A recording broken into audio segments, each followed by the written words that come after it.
Olá, eu sou Eliudo Tomás e nesse vídeo eu quero começar uma nova série sobre o Kwanzaa. Vou explicar os módulos e funcionalidades.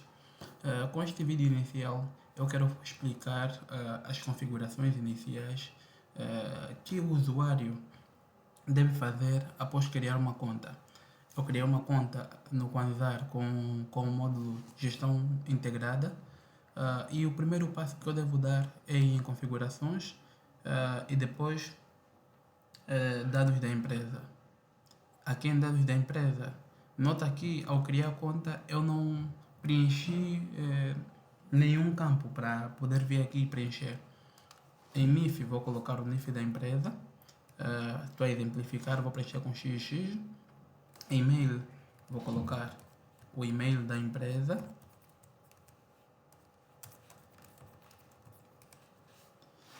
Definir o tamanho da empresa, que é uma coisa muito boa. Colocar o número de telefone da empresa. INSS da empresa, o novo caso tenha, o antigo caso tenha. Isso também em função dos módulos de recursos humanos. Colocar o endereço da empresa, o website caso tenha, e caso não tenha pode deixar em branco. Após isso, basta clicar em salvar. Ele está salvo e podemos avançar para outras configurações. O próximo passo seria os dados bancários. Sim, o programa permite anexar 3 contas bancárias, né, que vai ser da seguinte forma: o banco, o número da conta, o IBAN e caso tenha também o SWIFT. Tudo eu estou a preencher com dados fictícios, mas na sua empresa deve preencher com os dados reais, sim, para poder utilizar o programa. Após isso, basta salvar. Não estou a preencher as 3 porque não sinto a necessidade de preencher as 3, mas caso a sua empresa tenha várias contas bancárias, pode preencher todas. Após isso, basta clicar salvar e depois vamos em logotipo. Aqui basta selecionar o logotipo, campo logotipo. Me aparece uma pasta com os flyers do Kwanzaa. Então vou selecionando os flyers, supondo que é o logotipo. Quando eu clicar em salvar, repara aqui, quando ele for carregado, aqui já me exemplifica que o logotipo foi carregado. Esse campo simboliza o nome da empresa, este é o NIF da empresa, aqui é o logotipo. E após isso vamos fazer as últimas configurações. Indo em configurações do sistema, podemos definir a moeda. Por default ela vem AOA, mas há algumas empresas que preferem o KZ. O separador decimal, eu prefiro o ponto e vírgula. O limite de resultados que o programa vai trazendo, por default vem 5. Definir a retenção na fonte, estoque mínimo, controle de estoque. Por default o programa vem vendas liberadas. Existem 3 opções para o controle de estoque. Eu vou explicar cada uma delas, né, para que serve e como configurá-las. Sim, começando a explicar.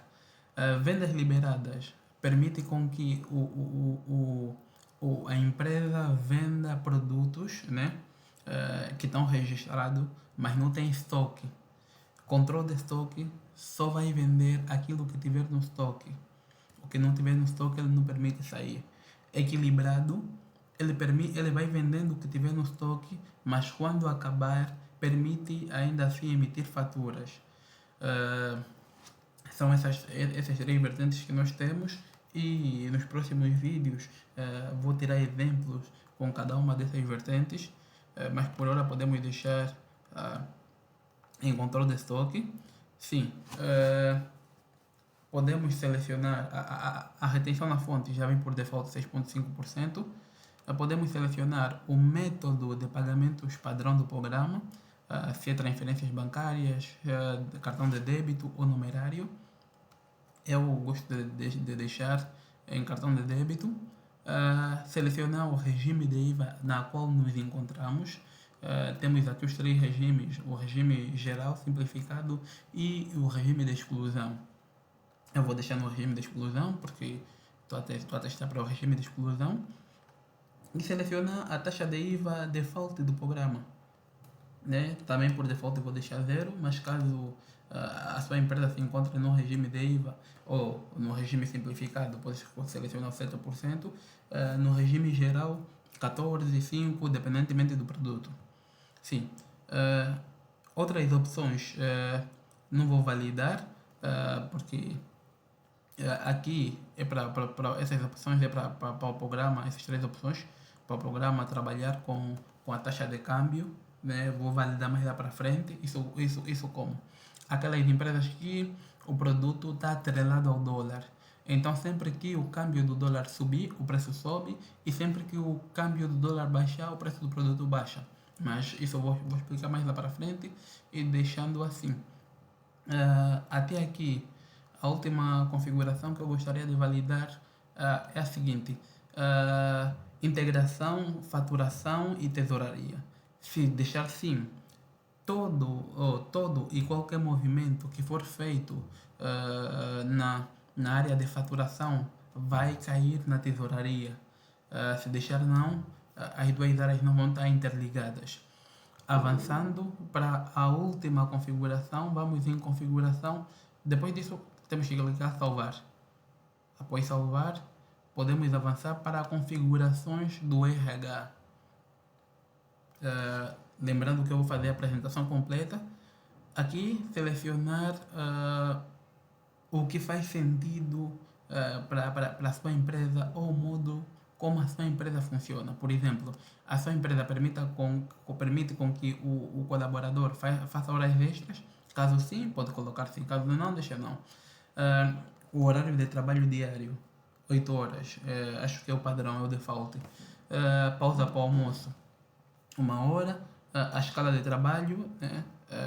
Por exemplo, aqui por default ele traz 5 dias, que é para os trabalhadores normais. A empresa vai processar o subsídio de férias de uma única vez. Se sim, pode colocar sim, se não, pode deixar não. E caso seja de uma única vez, pode selecionar o mês, que vai ser o mês dos subsídios. Nós temos uma área onde se gere os profissionais liberais, né? Que são aquelas pessoas que fazem parte da empresa, mas não são funcionários ou não são colaboradores efetivos.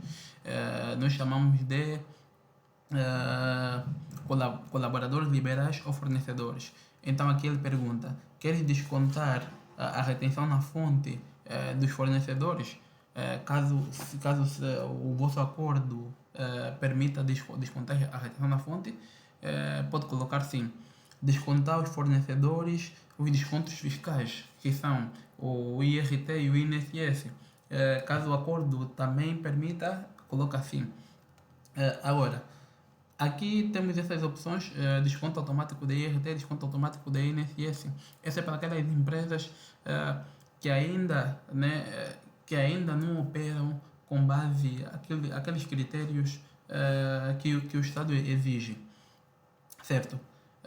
Por exemplo, aquelas empresas que pagam o funcionário ou o colaborador, mas não descontam o IRT, ou não fazem o cálculo do IRT. Pagam o colaborador, mas não fazem o cálculo do INSS. Também pode se ativar ou desativar. E depois temos aqui uma das opções também muito importante, que é a integração, os recursos humanos e tesouraria. Caso faça sentido para si, pode deixar integrado, mas eu prefiro não. Isso por quê? Por que deixo não? Porque se fazer a integração, tão logo fazer um processamento, ele vai deduzir os valores nas contas da tesouraria. E muitas das vezes, quando nós processamos, ainda não pagamos efetivamente, ou não vamos utilizar aquela conta para fazer o pagamento. Então, na tesouraria, eu não faço a integração automática com os recursos humanos. Após isso, basta clicar salvar e finalizamos aqui a questão das configurações. Essas são as configurações cruciais ou importantes para dar os primeiros passos no Kwanzaa. Até já, te vejo no próximo vídeo.